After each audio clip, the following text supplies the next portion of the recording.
Om Swastiastu, perkenalkan nama saya Kade Doca Nugraha, nomor absen 27, MPM 190420420159, kelas 4D reguler. Di sini saya akan menjelaskan proses beracara dari pengajuan gugatan sampai putusan. Yang pertama ada tahapan perdamaian.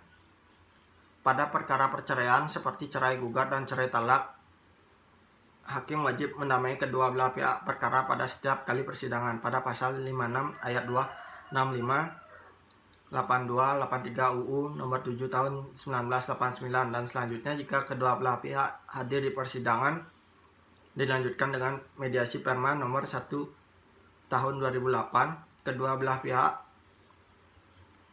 bebas memilih hakim mediator yang tersedia di pengadilan tanpa dipungut biaya. Apabila terjadi perdamaian maka perkaranya dicabut oleh penggugat dan pemohon dan perkara telah selesai. Dalam perkara perdata, pada umumnya setiap permulaan sidang sebelum pemeriksaan perkara, hakim diwajibkan mengusahakan perdamaian antara pihak perkara pada pasal 154 RBG dan jika tidak damai dilanjutkan dengan mediasi. Dalam mediasi ini para pihak menggunakan hakim mediator yang tersedia di pengadilan agama tanpa dipungut biaya, kecuali para pihak menggunakan mediator di luar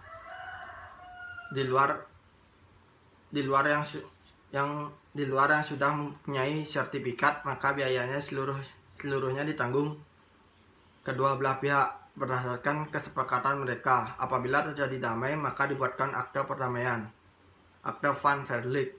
Akte perdamaian ini mempunyai kekuatan hukum yang sama dengan putusan hakim dan dapat dieksekusi tetapi tidak dapat dimintakan banding atau kasasi dan peninjauan kembali. Apabila tidak terjadi damai dan mediasi baik perkara perceraian maupun perkara perdata umum, maka proses pemeriksaan perkara dilanjutkan.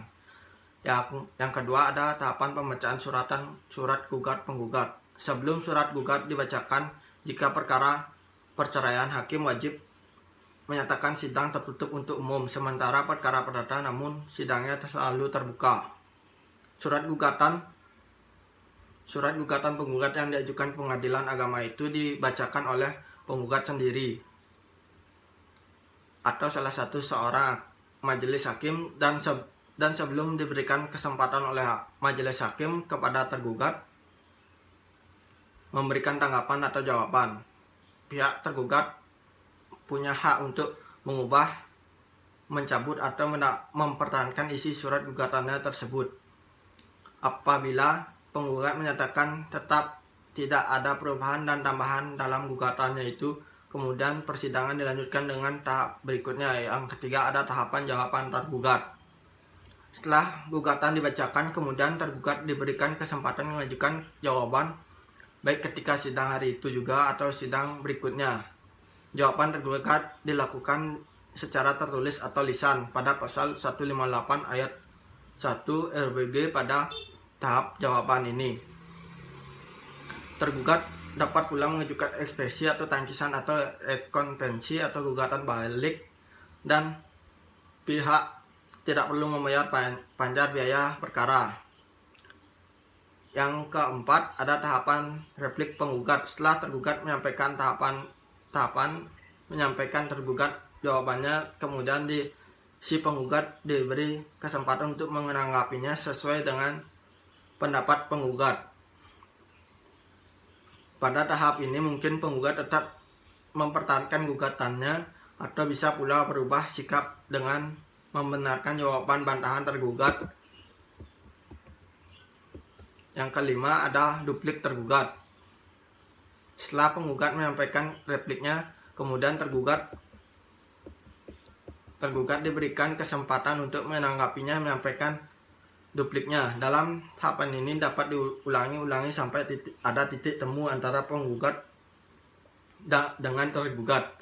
Apabila acara jawab-menjawab dianggap cukup oleh hakim dan masih ada hal-hal yang tidak disepakati oleh kedua belah pihak, maka hal ini dilanjutkan dengan acara pembuktian.